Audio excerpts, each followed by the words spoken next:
Bueno, buenas tardes. Vamos a dar comienzo a la última parte de nuestro taller, ¿sí? Que va a ser un conversatorio. No sé, Marcelo me dijo que en Uruguay se llama charladero, no creo, pero charladero. Una conversación entre Matías Culfas y Juan Carlos Jalac, que vamos a estar hablando sobre desarrollo y subdesarrollo económico.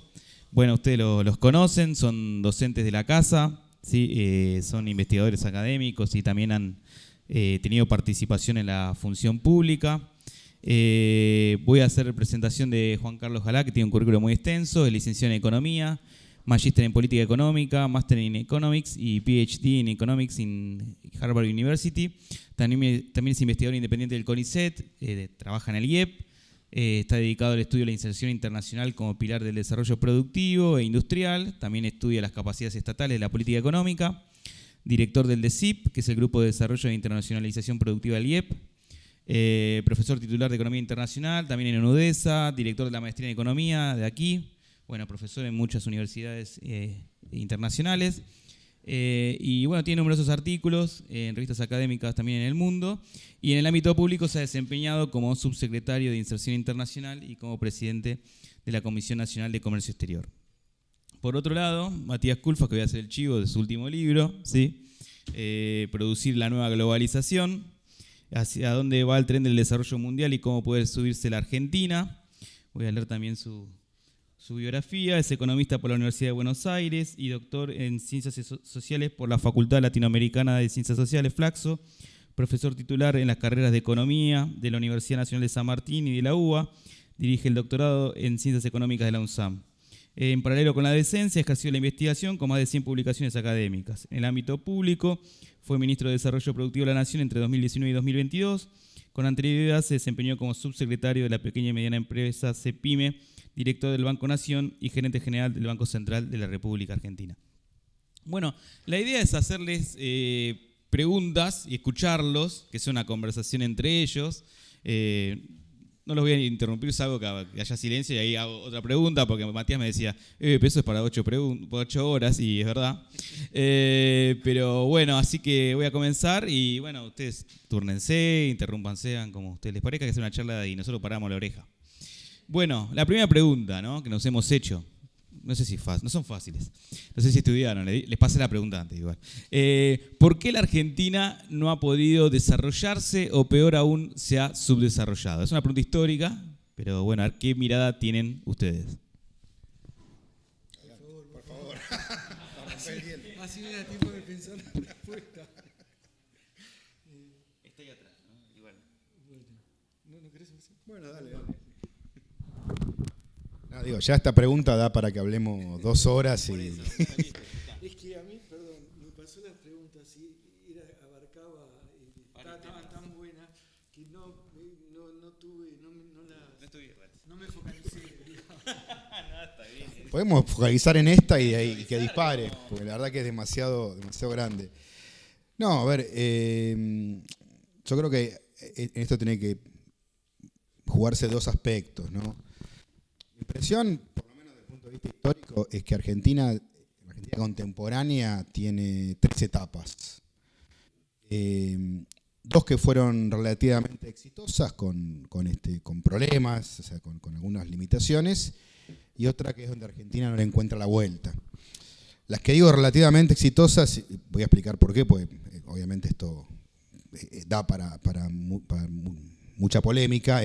Una es la que conocemos como la Argentina agroexportadora, esa Argentina que se inserta sobre fines del siglo XIX, principios del siglo XX, como una economía muy complementaria con la principal potencia de ese momento, que era Gran Bretaña, y eso le da un impulso enorme, sobre todo a la agricultura, y genera un desarrollo productivo territorial muy importante, con un fuerte crecimiento que también dispara el crecimiento industrial. La industria argentina empieza a nacer en escala sobre fines del siglo XIX, y lo que uno ve en 1930 es una economía que, creo yo, lejos estuvo de ser una potencia mundial, como miradas muy simplificadoras y poco profundas sugieren, pero sí era un país que había avanzado muchísimo, había crecido, y había generado otras dificultades, ¿no? En todo caso, de desigualdades sociales, dificultades para transformar algunos motores de crecimiento autónomo. Pero bueno, claramente una Argentina muy diferente a la de 1860, 1870. La segunda etapa a la cual se llega no por una decisión política, sino porque hay un derrumbe mundial, con la crisis del 30 y algunos fenómenos que ya se estaban incubando con la conflictividad mundial, esa es Argentina de la industrialización, donde el foco sale de la inserción internacional hacia el crecimiento hacia adentro o desde adentro, ¿no? Según ese juego de palabras que armó la CEPAL en los 60, 70. Esa Argentina, en términos tendenciales, creció menos que en el periodo anterior, pero sí creció. Tuvo un montón de dificultades que los fue en alguna medida resolviendo en medio de los tumbos. Es decir, primero era industrialización subjetiva de importaciones dirigida por gobiernos conservadores que no creían en eso, lo hacían porque no tenían otra alternativa frente al cambio de escenario internacional. Luego sí se convirtió en una estrategia más consciente y deliberada, primero con Perón, luego con Frondizi y el desarrollismo. Y vuelvo a decir, creo que esa etapa argentina creció. Se marcan mucho los errores y limitaciones que los hubo. También creo que hay que marcar buena parte de los aciertos que hubo. Se dice que fue un modelo muy cerrado. También creo que se desconoce o se pone en un segundo plano que Argentina arranca la década del 70 con una canasta exportadora que ya tenía un 25% de bienes industriales, con experiencias de exportación de planta llave en mano, como ese paper de Katz y Ablin que relevan varias experiencias de exportaciones de alta manufactura, alta tecnología. Obviamente con un montón de limitaciones y problemas de funcionamiento económico interno. A lo que voy es que era algo que, bueno, Argentina crecía, había un sendero de desarrollo lleno de piedras, obstáculos, pero ahí estaba. Donde digo Argentina no le encuentra la vuelta claramente es en lo que viene después, es la Argentina inserta en la globalización. Cuando uno mira el último cuarto del siglo XX y miramos el primer cuarto de siglo XXI, tenemos un país que es uno de los que más veces entró en recesión en el mundo. No le encontró la vuelta, es decir, no terminó de reestructurar su modelo de industrialización hacia una cosa más abierta, entonces tiene algunas ramas más insertas, sobre todo por lo que trabajó en el Mercosur, que también es un proyecto que quedó a mitad de camino. Creo que el Mercosur es el último proyecto de la industrialización previa que llega tarde, llega en los 90 y no termina me parece, de adaptarse al cambio de escenario. Y bueno, también en ese sentido hay un punto que acerca y otro que aleja a Argentina de América Latina. El que lo acerca es que a Argentina no le va bien, pero no le va mucho peor que a Brasil o a México, que son los países comparables, ¿no? Los países más industrializados de la región. Cuando uno mira la estrategia a largo plazo, bueno, los tres tienen dificultades para avanzar en un sendero de industrialización, de innovación. México lo intenta con el Tratado de Libre Comercio con Estados Unidos, que termina generando un proceso de industrialización de maquila con muy poca endogenización del cambio tecnológico. Algo logran de manera más reciente, pero es pobre en general, y México, todos los indicadores sociales muestran un deterioro muy grande respecto al periodo de industrialización. Y los tres países, Argentina, Brasil y México, muestran una historia muy diferente cuando miramos la productividad. La productividad hasta 1980 crecía sostenidamente, desde el 80 en adelante está como estancada, sobre todo en México y en Argentina, con algunas variabilidades. Entonces, en simultáneo, me parece que tampoco hay una buena reconversión hacia recursos naturales, es decir, hay éxitos importantes en Argentina en términos de lo que fue el avance de la soja. Brasil también tuvo su avance con la agroindustria, pero digo, todo esto no tracciona un modelo alternativo que genere empleo en las cantidades necesarias para volver a una dinámica de empleo y de mejoras salariales sostenidas. Entonces, me parece que acá está el foco, ¿no? Que cuando nos vamos a discutir estas cuestiones en términos históricos, se cae en simplificaciones, ¿no? Esto de Argentina era potencia mundial. Argentina estaba muy alineada con la gran potencia internacional que era Gran Bretaña. Cuando Gran Bretaña declina, Argentina se sale, se desengancha de ese tren. Y lo traigo a colación porque en la discusión actual vuelve a aparecer este tema. Entonces tenemos que aliarnos con Estados Unidos. Y bueno, nuevamente, uno no encuentra, más allá de estos apoyos financieros puntuales que aparecen de manera reciente, un tren hacia el desarrollo, ¿no? De hecho, lo que aparece en términos concretos son posibles acuerdos comerciales con la carne, que significaría una cuota de carne de 20.000 a 80.000 toneladas, que está buenísimo para los que logren esa cuota, pero no es nada para Argentina. Argentina, que produce 3 millones de toneladas, está estancado en ese sentido, no le va a cambiar en nada la vida.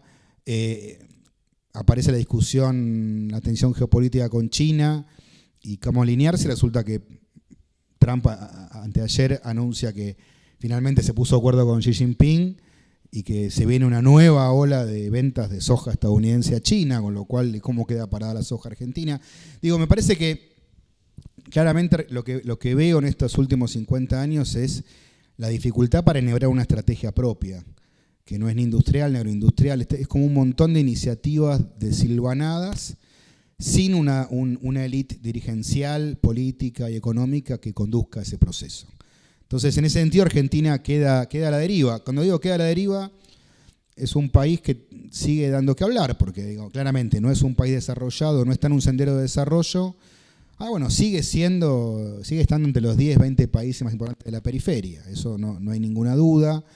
Se cae, no termina de colapsar. Cuando recupera, vuelve a generar entusiasmo, vuelve a llegar a un límite. Pero digo, me parece que aquí está la cuestión, es no encontrarle la vuelta a este tipo de inserción internacional de la globalización, no tener un proyecto propio y seguir en la misma. Porque digo, cuando uno discute hoy el debate en Argentina sobre qué tipo de inserción, los desafíos que plantea esta nueva etapa de competencia geopolítica, reshoring, nearshoring, industrias verdes, me parece que seguimos en discusiones por ahí muy menores o muy de coyuntura. Pero bueno, no quiero sacar todo el tiempo, corto acá y después la seguimos en todo caso.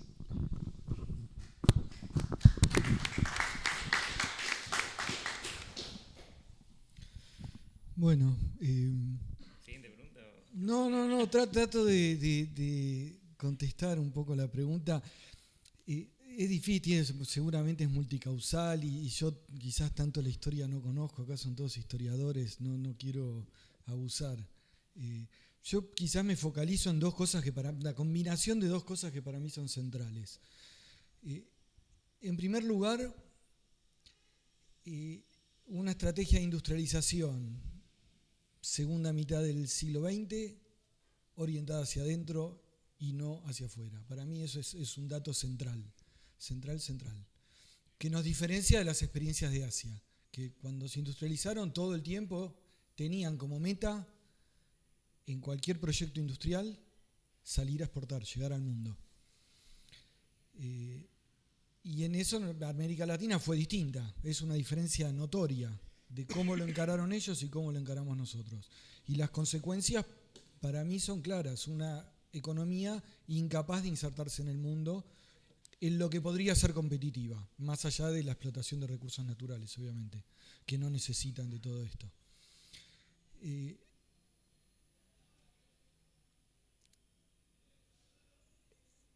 No digo que pudo haber en algún momento de los desafíos de industrialización, quizás esto no era tan relevante. Si su desafío de industrialización es aprender a hacer acero, aprender a hacer polietileno, aprender a hacer aluminio, bueno, eso es aprender, es una tecnología que hay que dominar, se domina y se exporta, porque es un commodity industrial, pero commodity al fin. Entonces el desafío es el conocimiento productivo. Cuando uno ya pasa de esa etapa y quiere ir más allá, y ahí se choca con la necesidad de tener otro tipo de conocimiento. Y eso es donde, me parece, nos chocamos de no tener ese otro conocimiento y que no es los desafíos de adquirir ese conocimiento son otros y difíciles de adquirir en una economía muy cerrada. Dicho esto, una salvedad que tiene que ver con algo que dijo Matías, que en los 70, como dijiste vos a principios de los 70, a pesar de todo esto, yo he leído algunos, tampoco soy un especialista, pero he leído a teóricos del desarrollismo que a fines de los 60 decían esto que estoy diciendo ahora, no estoy diciendo nada nuevo, y que enfatizaban la necesidad de lograr insertarse en el mundo, y habíamos logrado bastante. Entonces la pregunta de qué hubiese pasado si las políticas hubiesen sido distintas, no la sé contestar, y posiblemente había un camino de pasar de un tipo de política a otro tipo de políticas virtuoso que nos hubiera llevado al desarrollo. No lo puedo decir. Por eso quiero combinar esta primera parte que fue muy distinta, pero que se podría haber, entre comillas, enderezado. Tal vez, eso no lo puedo responder. Pero bueno, se combinó con esta sucesión de fracasos macroeconómicos, combinados con cada uno con su orientación, ¿no? De más abierto, más cerrado, más abierto, más cerrado, pero siempre con un fracaso macroeconómico. Entonces, bueno, ahora esta segunda etapa está asignado por eso, ya más que nada, por el fracaso macroeconómico, y podemos hablar ahora de qué causa eso a distintos niveles políticos, de política económica, pero ya eso ya me parece... no sé cuánto puedo aportar además, pero me parece de segundo orden. Lo que me parece mejor es decir qué podríamos haber hecho distinto o qué a futuro podemos hacer distinto, es la combinación de estas dos cosas. Una política macroeconómica sustentable, que no es lo que tuvimos, que dé estabilidad, y una política productiva orientada a la inserción internacional, que no la tuvimos y la seguimos sin tener. Y aún en el pensamiento desarrollista, creo que no enfatiza lo suficiente el desafío de esa inserción internacional más allá de los commodities. Los commodities es fácil, se explotan, habrá desafíos, la estabilidad macroeconómica es un desafío, pero una vez que la tiene uno puede exportar commodities y quizás es lo que veamos en los próximos 10, 15 años. El desafío es más allá de eso. Y ahí me parece que seguimos fallando lejos y en la mirada de qué hace falta en términos de política productiva para llegar al desarrollo. Yo pararía acá. Muy bien, perfecto, muy buena respuesta también. Bueno, voy a avanzar en la siguiente pregunta y tratar de diferenciar las cosas que ya han dicho, ¿no? Bueno, de cara en adelante, ¿no? Ya acá empecé a hacer inteligencia artificial para las ilustraciones y la IA empezó a dar sus propias respuestas, ¿no? Así que tenemos un tercer competidor. Bueno, no es una competencia, un poco. ¿Cuáles serían los desafíos de cara al futuro para el desarrollo económico de Argentina? ¿Qué oportunidades ven en el horizonte que se podrían aprovechar, que sería lo mejor? No son preguntas fáciles, ¿no? Pero bueno, ya, a ver, Matías también o Juan Carlos, ¿cuáles les parece que sería bueno encarar? No, está bueno, porque justo iba en base a lo que decía Juan Carlos, que coincido en todo lo que dijo, iba a agregar justamente una reflexión sobre algunos sectores industriales actuales. Porque la verdad que bueno, en los últimos tiempos estuve revisando un poco los datos sobre todo de las industrias básicas, las industrias que crecieron en Argentina en la segunda fase de industrialización, ¿no? Me refiero al acero, al aluminio, a la petroquímica, automotriz, aunque con otra lógica. También en el caso de aluminio, leyendo los avances de la tesis de Mario, lentos avances, pero avances al fin.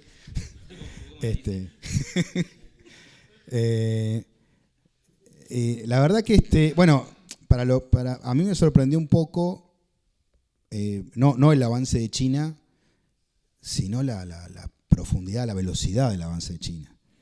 La verdad que hasta hace poco tiempo China era un jugador en ascenso, en acero, aluminio. Hoy domina todos esos mercados, pero es impresionante el cambio que hubo. Yo veo a Luar en el escenario internacional y es una pyme. Realmente, la última ampliación es de hace 15, 20 años. No llega ni a 500.000 toneladas de producción anual en un mundo donde China eso lo debe hacer en un ratito. Y bueno, y ahí, claro, la pregunta que uno se hace es provocativamente, digo, ¿Argentina va a seguir teniendo esas industrias? ¿Tiene sentido que Argentina haga esfuerzos en conservar esas industrias? Digo esto porque hace 2 meses, vos estuviste, yo estaba justo de viaje y no pude ir. Hubo una conferencia aquí en Buenos Aires donde Paulo Roca lo invitó a Robert Lighthizer, y vos estuviste, vos expusiste. Para quienes no saben quién es, yo justo vi las presentaciones y me las bajé, lo recomiendo, muy interesante, pero Lighthizer es uno de los talibanes del trumpismo, fue un asesor comercial importante de Trump en el primer gobierno, y es alguien que dice lo que hace Trump es totalmente lógico, coherente, tiene que marcar poder en el escenario internacional porque esto ya no funciona más, porque el sistema de comercio mundial está terminado, básicamente porque lo que dice es que la OMC fue una herramienta mal utilizada que facilitó el ingreso de China y que China hizo lo que hacen los países que se quieren desarrollar, política industrial, todo eso, pero bueno, para Lighthizer esto estuvo por afuera de las normas estipuladas del multilateralismo, con lo cual no tiene sentido que siga existiendo la OMC y el sistema de comercio internacional tal como lo conocemos en la actualidad. Y bueno, Paulo Roca lo invita y dialoga con él, y prácticamente lo que está diciendo desde hace rato es que obviamente la siderurgia de América Latina no tiene nada que hacer frente al avance de China.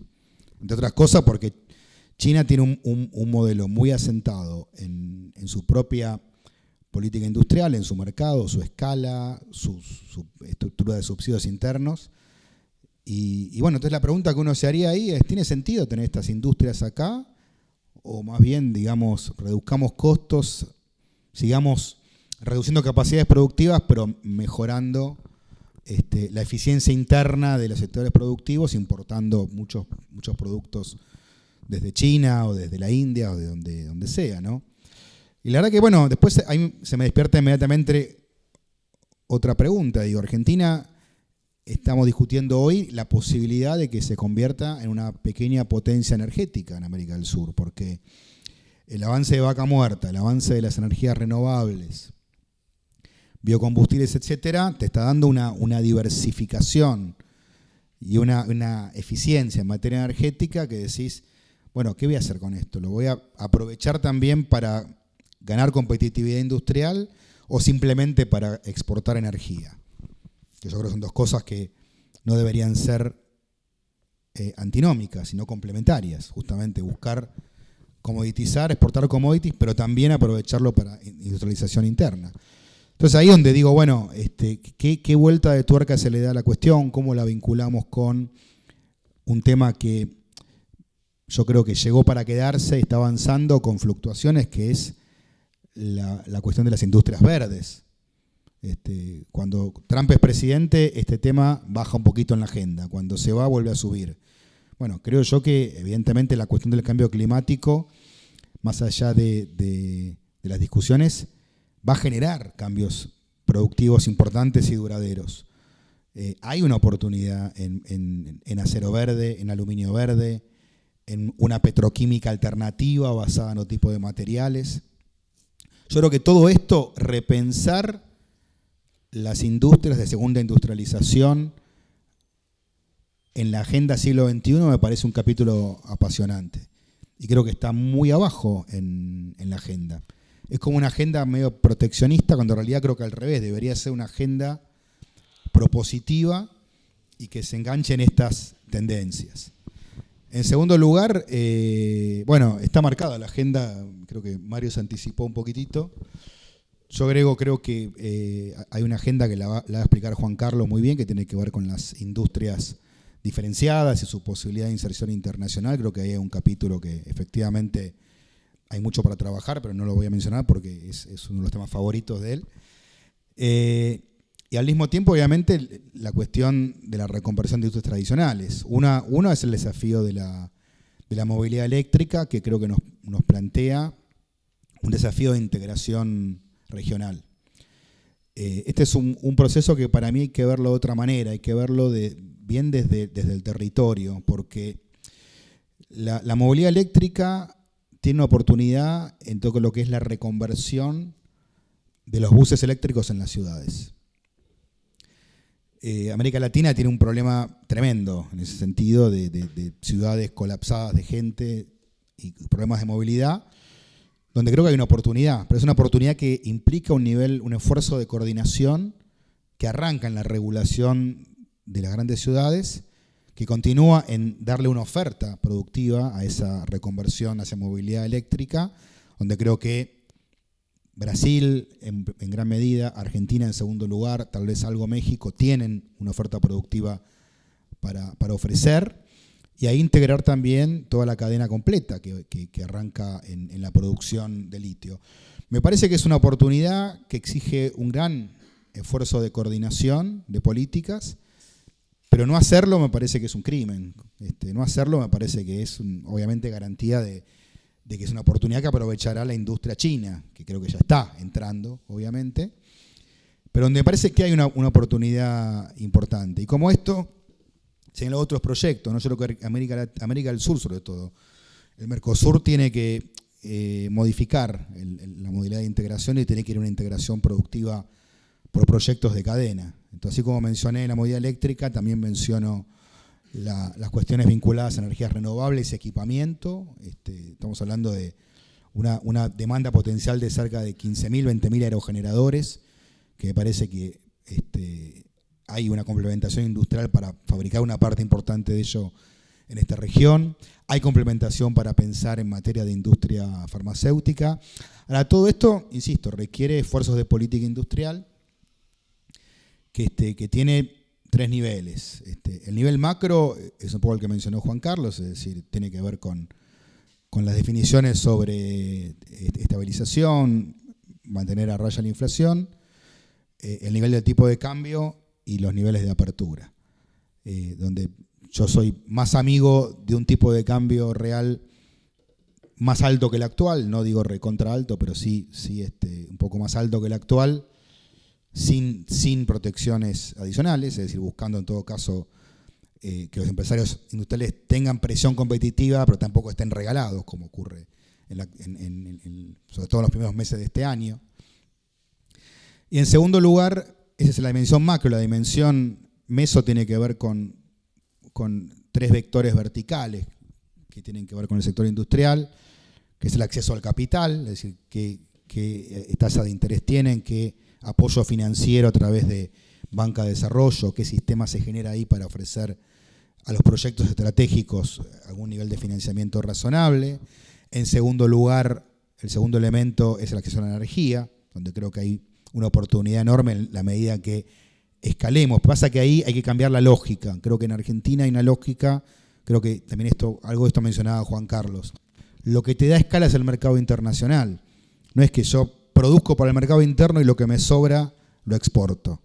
Es al revés, tenés que buscar una escala internacional y eso es lo que te va a permitir tener un sistema productivo que te permita generar algún elemento diferenciador para el mercado interno más accesible y razonable. El tercero es la logística, que es donde venimos muy mal, donde creo que no hay una agenda y hay que discutirla seriamente. Entonces, decía macro, meso, y el nivel micro es el de las políticas industriales, donde creo que hay que trabajar en una política industrial mucho más ordenadora, con ejes más especiales. Tomo como ejemplo el trabajo de Brasil, de Nova Industria Brasil, el plan que implementa Lula.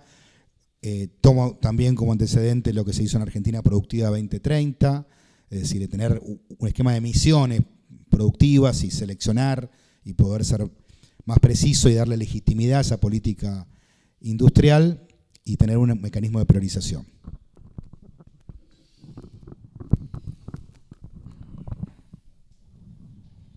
Yo la pregunta como de los sectores, justo estando acá, que ustedes son más historiadores, se me ocurre esta analogía. Imagínense que nos reunimos acá con Andrés, lo invitamos a Matías como experto externo, académico externo, otros más, y decimos, queremos que el IEP sea mejor, que tenga mejor producción académica, queremos que tenga más visibilidad, que sea un instituto de la puta madre, que sea bárbaro, queremos que esté ahí arriba. ¿Qué tenemos que hacer? Y hay muchos centros, muchas áreas, ¿no? ¿A cuál le apostamos? Entonces nos matamos, es el CEAL, es el DECIP, es el MESI, y hay muchas áreas que hacen distintas cosas. Y entonces nos rebanamos la cabeza viendo a ver dónde hay que apostarle, a ver dónde está el futuro, cuál es el grupo que puede. Otra mirada es, mirá, acá hay muchos grupos que tienen potencial, que pueden ser mejores, que pueden. Es muy difícil de antemano saber cuál tiene más potencial, y sabemos que hay muchas cosas que están fallando. No voy a decir que, pero imagínense que se cortara la luz, no hay hojas para imprimir, no hay cosas básicas, y decir, bueno, primero resolvamos esto, porque sin esto no sabemos bien el potencial que puede tener. Pero aún resueltas esas cosas básicas, hay temas de apoyo, digamos, no sé, que la capacidad de cuando un grupo quiere hacer una conferencia, que haya una cámara que ayude, que es algo que sirve a todos, pero tiene que estar disponible en el momento preciso, que el Zoom esté disponible, haya una organización donde haya una sala apropiada para que uno se junte, hay una conferencia relevante y quizás se prioriza eso en qué se subsidia. ¿A qué quiero ir? A que algo parecido, creo yo, es la situación de la producción en Argentina. Hay un montón de sectores con potencial, un montón, de todos lados, del agro, de la industria, de los servicios. Nosotros ahora vamos a hacer una conferencia importante, que Matías está invitado como orador en uno de los paneles centrales, el miércoles 19 a la tarde, ya los invito. Y donde un poco este es el tema, ¿no? Piensen en el agro, ustedes saben, tenemos la producción de commodities, pero hay un mundo atrás de eso, desde los veterinarios, desde la genética, desde el valor agregado en el downstream. En la industria, ustedes, no solo, como mencionaba Matías, está el commodity industrial y después está el specialty de lo mismo, de la petroquímica, pueden hacer el polietileno básico y después hay 1000 otras cosas y 1000 otros plásticos y así en el aluminio, así en el acero. O sea, puede ser que, no sé, Siderar no sea competitiva contra China, pero Siderca sí, porque hace cosas especiales. Y así en todos los sectores. Y eso les estoy hablando de muy cercano al commodity. Pero el mundo es infinito en el sector industrial, de cosas que se pueden, cómo se puede, a través de la diferenciación del producto, se puede lograr más valor y se puede lograr entrar en segmentos de mercado, en nichos de mercado. En los servicios también, lo mismo, y tenemos un montón de empresas que lo hacen. Y entonces, ¿a qué voy? ¿Qué está faltando? Obviamente, falta la estabilidad macroeconómica, el crédito, es como la luz, la fotocopia. Eso, si no está, no va a funcionar nada. Hasta ahora no viene funcionando, esperemos que eso se logre. Pero esa es la parte que no tengo mucho para decir, no soy macroeconomista, es que una economía estable, con las cosas básicas que funcionen, con políticas estables, con condiciones estables. Y después la política productiva, que es un poco esto otro que les digo, ¿no? Que cuando un sector necesita algo, ese algo esté. Cosas que no cuestan mucha plata, no es que hay que hacer, ¿no? Que si tienen que salir afuera a vender, bueno, que puedan coordinar con la embajada, que les organice un encuentro, una misión, digamos, que tenga esa capacidad. Eso, tanta plata no cuesta, es organización, es gestión pública, y eso falla por todos lados. Calidad, los productos en general fallan por calidad. Todo esto que les digo viene de estudiar años, estudios de caso y también con datos, por qué las empresas exportan y por qué no, y qué diferencia la que exporta y la que no. Y lo que falla es el conocimiento del mercado externo. Entonces, imagínense un país que está todo el tiempo pensando, y desde arriba, yo me imagino en mi fantasía, un presidente que está todo el tiempo hablando de salir afuera, de ser competitivos, de competir adentro bien con las importaciones, y todo lo que hace falta, y hablándole al sector privado, hablándole al sector público, a los organismos del sector público, de qué cosas no pueden fallar, que tienen que estar, eso se puede hacer. Hay un cuento que estaba tan invertido el presidente de Corea, ¿cómo se llama? Park, el de los 60. en la exportación, que se había puesto una meta de llegar a $1.000 millones de exportación. Y que el día que le anunciaron que habían llegado a eso, se puso a llorar el tipo. O sea, tan invertido que estaba en eso, era su capital, en gran parte estaba puesto en eso, en lograr ese objetivo. Imagínense lo lejos que estamos acá. ¿Cuántas veces Milei mencionó la palabra exportación? ¿Cuántas veces lo escucharon hablar de eso? Inversión extranjera sí, quizás más por Vaca Muerta y por el RIGI y eso. Pero, ¿cómo? Importaciones sí, bueno. Entonces a lo que voy es, yo creo que más que tratar de responder a la pregunta de qué sector específico, que está bien conocerlos y saber, porque los sectores específicos tienen necesidades específicas de regulación, de provisión de bienes públicos, de desregulación, de tenés que estar arriba, entenderlo y saber qué necesita. A veces no tenés plata para ayudarlo, pero sin plata podés hacer mucho, pero tiene que haber un gobierno arriba que vea eso como prioritario, ¿no? y que pueda tener un sistema de gestión para que todas las cosas asociadas a ese desafío funcionen. Y eso no funciona. Entonces me parece que ese es el margen más relevante, en mi opinión, siempre sabiendo que le estamos apuntando a bienes, o sea, tenemos nuestros recursos naturales que explotaremos, y lo que no es explotación de recursos naturales, lo que es más commodity, más basado en salarios bajos, no vamos a poder competir con chinos, nos va a costar mucho, no tiene sentido. Apuntémosle a lo otro, pero el otro es un mundo tan amplio, que no tiene sentido matarse tratando de decir a qué sector hay que apostarle. Si ustedes hoy, me dijeran, me dan el mando de la economía, no sé, la posibilidad que tuvo alguna vez Matías de decidir y decir, bueno, uno siempre termina priorizando, ¿no? Y bueno, ahí pensaría, sí, quizás la biotecnología, cosas donde si tengo que poner recursos un poco, elijo algún sector para quizás darle un poco más de recursos. Pero no en el sentido de la vieja política de darle subsidios, exenciones, o sea, subsidio en el sentido de exenciones impositivas. Hoy nuestra política productiva, la gran plata ahí, está puesta en las exenciones al régimen de Tierra del Fuego. Esa es la gran plata de política productiva. Si algo es eso, son esos $1.000 millones que el Estado no cobra, que podría cobrar, y los podría poner a hacer un montón de otras cosas. Esa es nuestra política productiva hoy. Eso es lejos lo más grande. Hoy les voy a hablar de las cosas secundarias. Muy bien, perfecto. La siguiente, bueno, justamente le refería a la política económica, ¿no? La importancia de la macroeconomía para el desarrollo, ¿sí?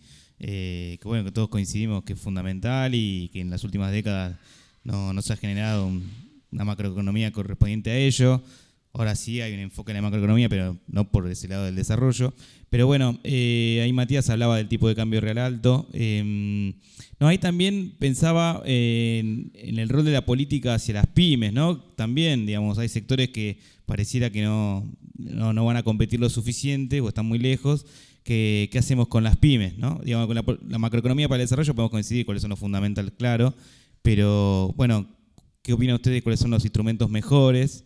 Por lo que entiendo, Juan Carlos, vos te referís más a políticas horizontales, pero bueno, que ahora, más allá de los sectores, también las pymes. Bueno, Matías tiene experiencia, ¿qué les parece? Mira, yo creo que la política pyme debería tener como objetivo fundamental reducir las brechas de productividad. Para mí hay un equívoco en muchos sectores que ven la política pyme casi como una política social, como de darle herramientas a un sector casi como vinculado a la discapacidad, ¿no? Bueno, tienen problemas serios, hay que ayudarlos porque no pueden solos.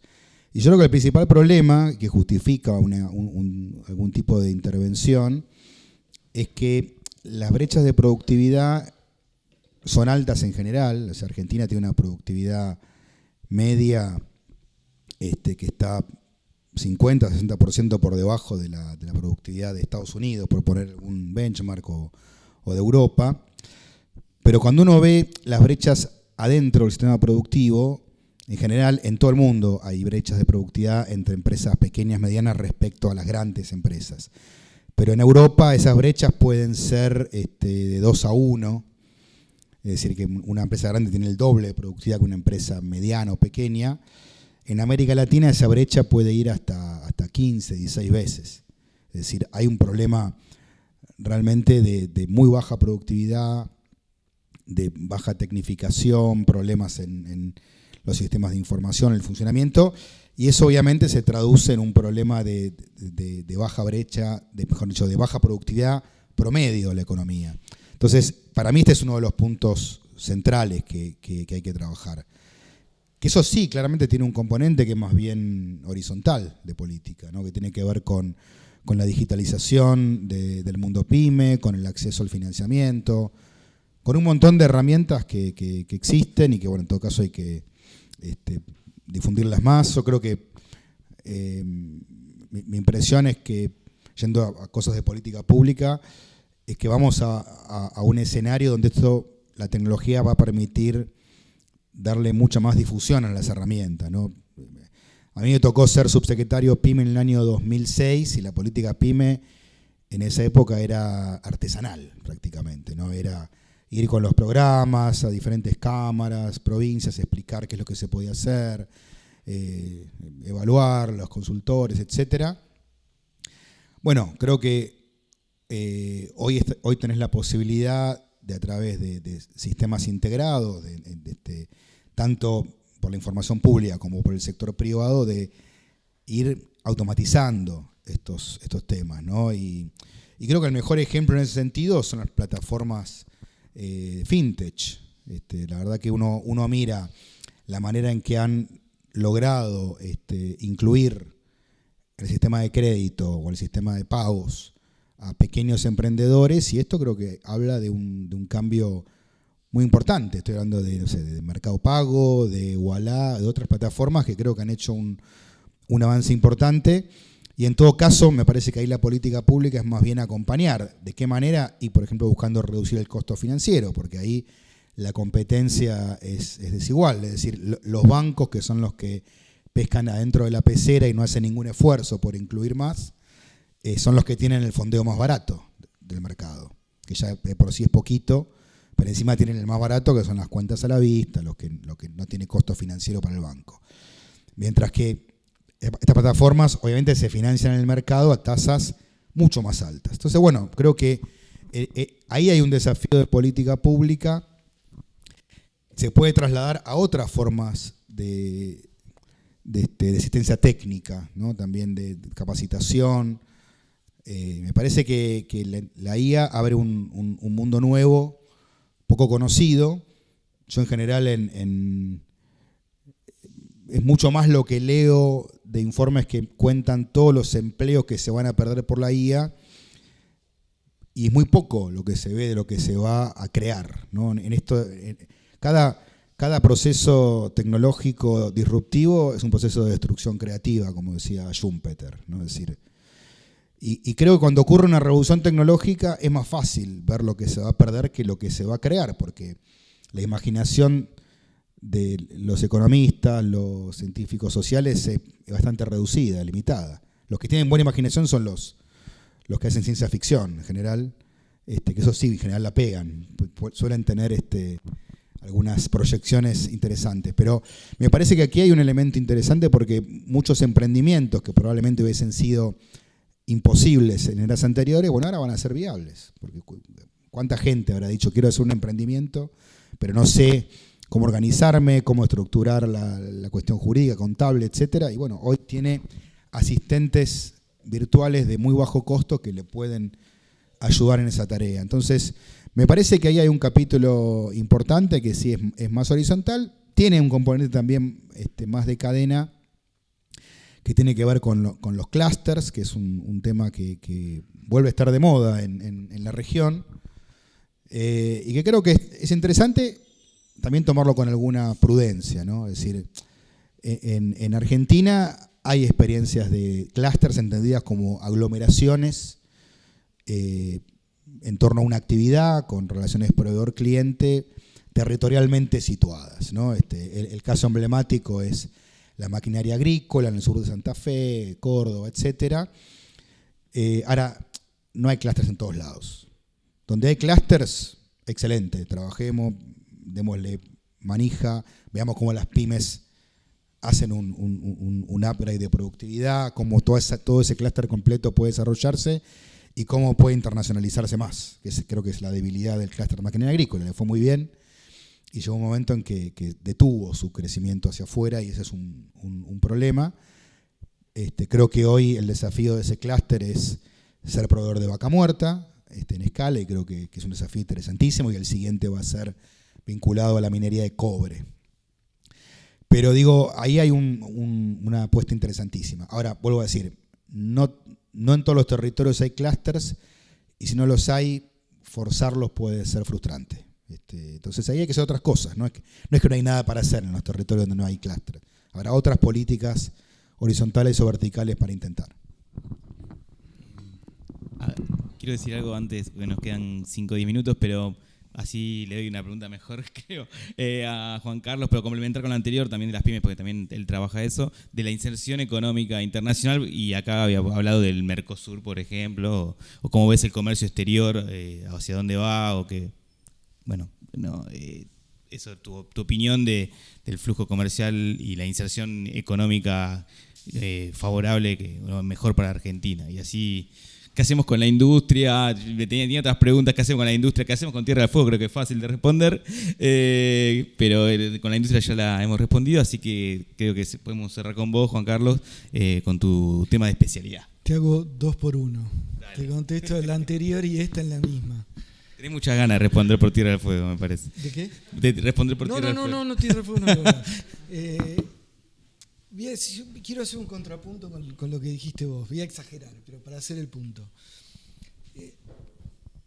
¿Qué es la productividad? No estamos hablando de productividad de las pymes. ¿Qué es la productividad? ¿Cómo pensamos la productividad? La productividad está en todos los estudios empíricos, es lo que hace el bienestar de los países. La principal medida es, si ven qué diferencia a los países ricos, pobres, la productividad. ¿Qué es la productividad? ¿Qué idea tenemos de lo que es la productividad? Y lo primero que sale como idea de productividad es hacer lo mismo con menos costo. Vos, si pensamos las principales cosas que destacaste, tecnología, inteligencia artificial, digitalización, todas cosas que tienen que ver con menos costo, hacer lo mismo. Pero hay otra forma de productividad que creo que es el desafío más relevante para Argentina. No digo que el otro no, todo eso, pero quiero marcar que hay otra dimensión de productividad y que para mí ahí es donde está el tema principal. ¿Cómo dijiste que digo yo que es la inserción internacional como motor del desarrollo? Bueno, como que ese otro problema es el que al no resolverlo no podemos resolver el problema de la productividad tecnológica, que es, yo hago este vaso. ¿Qué es la productividad? ¿Es el valor del vaso? No, yo la podría medir por cantidad de copitas por hora o por trabajador. Pero las copitas son todas diferentes, nunca hago esa cuenta. Uno hace por valor. Entonces, si yo puedo hacer una copa que no se rompe y la vendo al doble, eso es productividad. Si yo te hago creer que no se rompe, que es Durax y no se rompe nunca, sea verdad o mentira, si logro y vos me vas a pagar el doble por eso es productividad también. ¿A qué va esto y cómo se conecta con la otra pregunta que me hiciste? Que yo creo que el problema es que no somos capaces de generar valor avalado internacionalmente. Lo que quiere decir, no somos capaces de exportar. Y volvemos al problema de la pregunta original y lo que siempre insisto con eso. Y eso es un problema de entendimiento de mercados externos. Y eso es algo que se trabaja con política pública. Y es un problema común. Conocimiento tiene fallas de mercado por todos lados, es algo colectivo, ¿no? Y cómo se transmite eso, cómo transmito la idea de que un país hace buenas copas. Eso se trabaja con campañas, se trabaja con marcas sectoriales, ¿no? Vos me decías la maquinaria agrícola, eso se trabajó con política pública. No solo iban las empresas, iba el INTA a vender que la siembra directa. Primero, la tecnología de la siembra directa para que con ello vas asociado a la venta de la maquinaria. Sí, Bragacci, exactamente, el finado Bragaccini. ¿No? Y eso, ¿cuánta política pública que hay ahí? ¿No? Porque no se resuelve a nivel empresa. Y es sectorial, pero no es que elegí ese sector. En cada sector seguro hay un Bragachini, a veces más, a veces menos, pero hay muchos. Pero no tienen espacio, no tienen quizás todos el entorno de política pública para poder hacer eso. Y eso es lo que falla para mí. Y eso es una dimensión de productividad. Si yo puedo encontrarle la vuelta a qué falla, que esta copa no la puedo vender en el mundo, voy a aumentar mi productividad. Con la misma máquina, con los mismos empleados. Y yo estudié esos casos de gente que logró eso. Es conocimiento al mercado externo, entender qué es lo que puede fallar, qué es lo que no puede fallar. La parte tecnológica,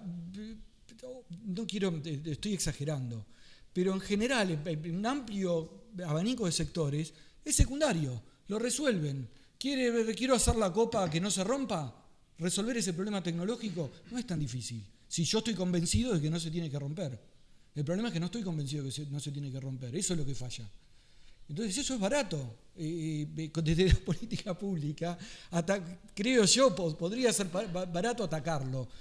Por eso digo, en mi opinión, en mi mirada de cómo debería manejarse esto, tiene que haber toda una movida de tenemos que exportar, tenemos que ser competitivos, tenemos que competir mejor con la copa importada. ¿Cómo se hace esto? Foros de calidad, foros de diseño, todo eso es productividad. Y eso es lo que no estamos teniendo. Que quizás con un entorno más estable y más con un tipo de cambio razonable empiece a pasar eso, porque hubo periodos en que hubo movimiento en ese sentido. Pero son todos cortos y no se llega a hacer eso a funcionar bien. Bueno, muy bien. Creo que hemos cumplido con la hora que teníamos, así que nos hemos dado el gusto en escucharlo, súper interesante en esta hora. Así que les agradecemos, les pido un aplauso para ellos dos.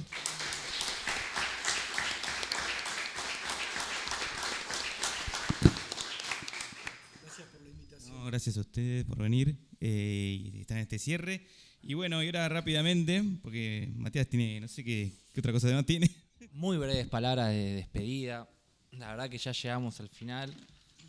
Muy contento por la organización. Gracias a la facultad. Bueno, acá me anoté todo. A la facultad, al instituto, bueno, a los expositores, a los que organizaron, ¿no? A Luciana, a Alan, Mario, que lo dieron todo.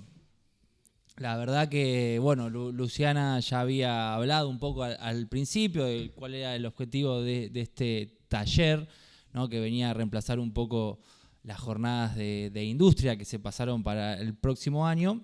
Y la idea era, bueno, poner a la vista las diferentes propuestas que estamos trabajando desde el centro, ¿no? Ahí abordamos las 3 mesas, que son cada mesa representa como un área del CEAL, ¿no? La primera de estudios regionales, de integración regional, la segunda bien abocado a la historia de la industria en Argentina y Latinoamérica, y por último, cuando debatimos el plan Prevish, estamos hablando de historia del pensamiento económico y latinoamericano, ¿no? Estamos muy contentos de cómo salió esto, agradecemos la asistencia, le contamos también incluso las nuevas propuestas que tenía que tiene incluso el centro, ¿no? Desde el chatbot, ahí jugando con un poco de inteligencia artificial, el informe trimestral que está por salir, y ni hablar de las novedades de la revista, que ya no sé cuántos años cumple, como 12, no, casi 20 va a estar por cumplir, H Industria. Bueno, y por último, con este último conversatorio charladero, no sé bien el nombre, pero la verdad que a los que nos interesa nos pareció muy interesante, un buen debate de los problemas argentinos bien a fondo, obviamente con una limitación en el tiempo, si no podemos hablar horas de esto, pero bueno, particularmente agradecido por todo lo que se habló, de cómo salieron las jornadas, y bueno, sin más nada, un agradecimiento y un buen fin de semana para todos y todas.